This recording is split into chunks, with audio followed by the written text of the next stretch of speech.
Hi friends, welcome back to my channel. ഇന്ന് നമുക്ക് അരമണിക്കൂർ കൊണ്ട് 3 കൂട്ടം കറികളായിട്ട് ഒരു ഊണ് തയ്യാറാക്കിയാലോ.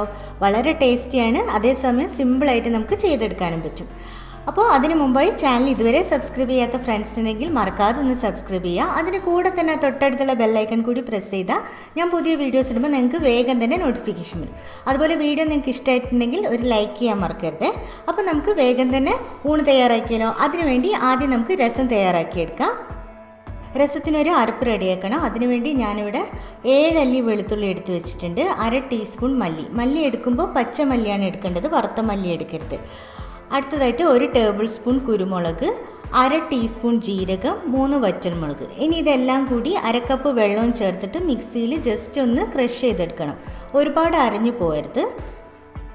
ഇതാ ഞാൻ അരച്ചെടുത്ത് കൊണ്ടുവന്നിട്ടുണ്ട്. ഒരുപാട് അരഞ്ഞു പോയിട്ടില്ല, ജസ്റ്റ് ഒന്ന് ചതച്ചെടുത്തിട്ട് മാത്രമേ ഉള്ളൂ. ഇനി അടുത്തതായിട്ട് നമുക്ക് രസത്തിന് വേണ്ട ഒരു കൂട്ട് റെഡിയാക്കി എടുക്കുക. അതിനുവേണ്ടി ഞാനിവിടെ ഒരു ബൗൾ എടുത്ത് വെച്ചിട്ടുണ്ട്. അതിലേക്ക് നമുക്ക് തക്കാളി ചേർക്കാം. ഞാനിവിടെ ചെറിയ തക്കാളി കട്ട് ചെയ്തെടുത്തിട്ടുണ്ട്, അത് ചേർക്കാം. അടുത്തതായിട്ട് നമ്മൾ നേരത്തെ റെഡിയാക്കി വെച്ചിട്ടുള്ള അരപ്പ് ചേർക്കാം.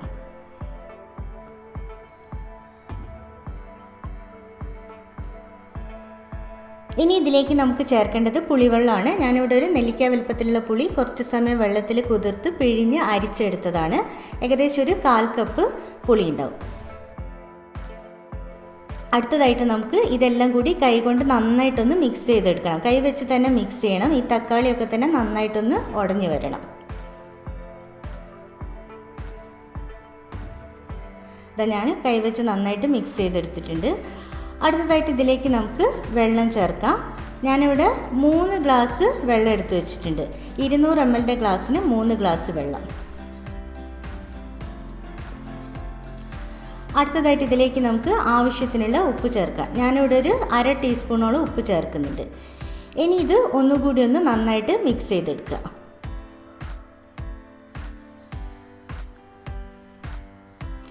ഇനി നമുക്ക് രസം ഉണ്ടാക്കാൻ തുടങ്ങാം. അതിനുവേണ്ടി പാൻ ചൂടായിട്ടുണ്ട്. അതിലേക്ക് ഞാൻ 1 ടേബിൾ സ്പൂൺ വെളിച്ചെണ്ണ ചേർത്തിട്ടുണ്ട്. വെളിച്ചെണ്ണ ചൂടായി വരുമ്പോൾ ഇതിലേക്ക് നമുക്ക് 1/2 ടീസ്പൂൺ കടുക് ചേർക്കാം. കടുക് പൊട്ടി തുടങ്ങുമ്പോൾ ഇതിലേക്ക് 1 വറ്റൽമുളക് 2ആയി മുറിച്ചതും 1 തണ്ട് കറിവേപ്പിലയും ചേർക്കാം. അടുത്തതായിട്ട് ഇതിലേക്ക് നമുക്ക് 1/2 ടീസ്പൂൺ മഞ്ഞൾപ്പൊടി ചേർക്കാം. ഇനി ഇതിലേക്ക് നമ്മൾ നേരത്തെ റെഡിയാക്കി വെച്ചിട്ടുള്ള രസത്തിൻ്റെ കൂട്ട് ചേർക്കുക.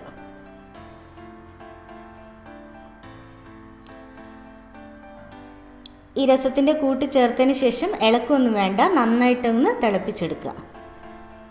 ഇതാ നമ്മുടെ രസം നന്നായിട്ട് തിളച്ച് വന്നിട്ടുണ്ട്. തിളച്ചതിന് ശേഷം സിമ്മാക്കിയിട്ട് ഒരു ലോ ടു മീഡിയം ഫ്ലെയിമിൽ ഒരു 3 മിനിറ്റ് വരെ നന്നായിട്ട് തിളപ്പിച്ചെടുക്കണം. ഈ സമയത്ത് നന്നായിട്ടൊന്ന് മിക്സ് ചെയ്ത് കൊടുത്തതിന് ശേഷം ഉപ്പൊക്കെ ഒന്ന് നോക്കണം, കറക്റ്റാണോ എന്ന്. കുറവാണെങ്കിൽ ചേർത്ത് കൊടുക്കണം. അപ്പോൾ നമുക്കൊരു 3 മിനിറ്റ് വരെ തിളപ്പിച്ചെടുക്കാം മീഡിയം ഫ്ലെയിമിൽ വെച്ചിട്ട്. ഇതാ 3 മിനിറ്റ് ആയിട്ടുണ്ട്. ഇനി അടുത്തതായിട്ട് ഇതിലേക്ക് നമ്മൾ ചേർക്കുന്നത് 1/2 ടീസ്പൂൺ കായപ്പൊടിയാണ്, അത് ചേർക്കുക. ഇനി നിങ്ങൾ കട്ടക്കായാണ് ചേർക്കുന്നതെങ്കിൽ കടുക് വറുത്ത ഉടനെ തന്നെ ഈ കായം കൂടി ചേർത്തിട്ട് തിളപ്പിച്ചെടുക്കുക. അടുത്തതായിട്ട് നമ്മൾ ചേർക്കുന്നത് ഒരു 1/4 ടീസ്പൂൺ ശർക്കര പൊടിച്ചത്. ഇത് ഓപ്ഷണലാണ്, ആവശ്യമുണ്ടെങ്കിൽ മാത്രം ചേർത്താൽ മതി. പക്ഷേ ചേർത്ത് കഴിഞ്ഞാൽ എല്ലാ ടേസ്റ്റും ഒന്ന് ബാലൻസ് ആവും. ഇനി നമുക്ക് സ്റ്റവ് ഓഫ് ചെയ്യാം. ഇതാ നമ്മുടെ നല്ല അടിപൊളിയായിട്ടുള്ള രസം റെഡി ആയിട്ടുണ്ട്.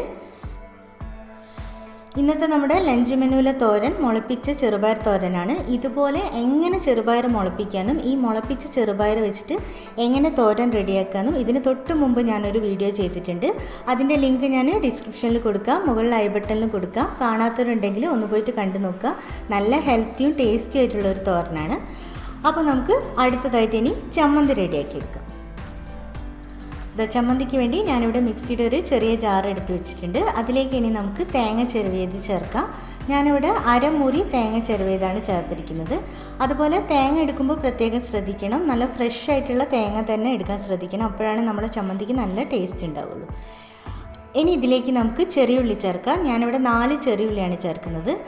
അടുത്തതായിട്ട് ഇതിലേക്ക് 2 പച്ചമുളക് ചേർക്കാം.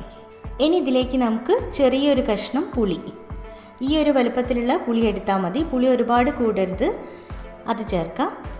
ഇനി അടുത്തതായിട്ട് ഇതിലേക്ക് നമുക്ക് 1 തണ്ട് കറിവേപ്പില. ഇനി ഇതിലേക്ക് നമുക്ക് ഒരു 1.5 ടീസ്പൂൺ മുളക് പൊടി ചേർക്കണം. അടുത്തതായിട്ട് ഇതിലേക്ക് നമുക്ക് ആവശ്യത്തിനുള്ള ഉപ്പ് ചേർക്കാം. ഞാനിവിടെ ഏകദേശം ഒരു 1/2 ടീസ്പൂണോളം ഉപ്പ് ചേർക്കുന്നുണ്ട്. ഇനി ഇതെല്ലാം കൂടി മിക്സിയിൽ നന്നായിട്ടൊന്ന് അരച്ചെടുക്കുക. വെള്ളമൊന്നും ചേർക്കണ്ട, അല്ലാതെ തന്നെ അരച്ചെടുക്കുക. ഇതാ ഞാൻ അരച്ചെടുത്ത് കൊണ്ടുവന്നിട്ടുണ്ട്. ഈ ഒരു കട്ടിയിലാണ് ഞാൻ അരച്ചെടുത്തിട്ടുള്ളത്. ഇതപ്പോൾ നമ്മുടെ ചമ്മന്തി റെഡി ആയിട്ടുണ്ട്. നമ്മുടെ ലഞ്ച് മെനുവിൽ അടുത്ത ഐറ്റം ഒരു മാങ്ങ പിക്കിളാണ്. നല്ല എരിവും മധുരവും പുളിയൊക്കെ ഉള്ള നല്ല ടേസ്റ്റി ആയിട്ടുള്ളൊരു മാങ്ങാച്ചാറാണിത്. ഇതിൻ്റെ വീഡിയോ ഞാൻ മുമ്പ് ചെയ്തിട്ടുണ്ട്.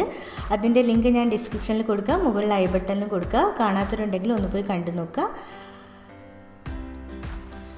അതുപോലെ ഞാനിവിടെ ചോറ് വേവിക്കുന്നതോ പപ്പടം കാച്ചുന്നതോ മുട്ട ഓംലേറ്റ് ഒന്നും കാണിച്ചിട്ടില്ല. അതൊക്കെ എല്ലാവർക്കും അറിയാമല്ലോ. അപ്പോൾ നമുക്ക് നമ്മുടെ ലഞ്ച് സെർവ് ചെയ്താലോ. ഇത് നമ്മുടെ നല്ല അടിപൊളിയായിട്ടുള്ള നല്ല ടേസ്റ്റുള്ള ഒരുപാട് വിഭവങ്ങളൊന്നും ഇല്ലെങ്കിലും പച്ചക്കറിയൊന്നും ഇല്ലെങ്കിലും നമുക്ക് വേഗം ചെയ്തെടുക്കാൻ പറ്റുന്ന ലഞ്ച് മെനു റെഡി ആയിട്ടുണ്ട്. നിങ്ങൾ വീട്ടിലിതൊന്നും മറക്കാതെ ട്രൈ ചെയ്ത് നോക്കുക. ഇഷ്ടമായിട്ടുണ്ടെങ്കിൽ വീഡിയോ ലൈക്ക് ചെയ്യാനും കമൻറ്റ് ചെയ്യാനും മറക്കരുത്. നാളെ മറ്റൊരു അടിപൊളി വീഡിയോയുമായി കാണുന്നതുവരെ താങ്ക് യു.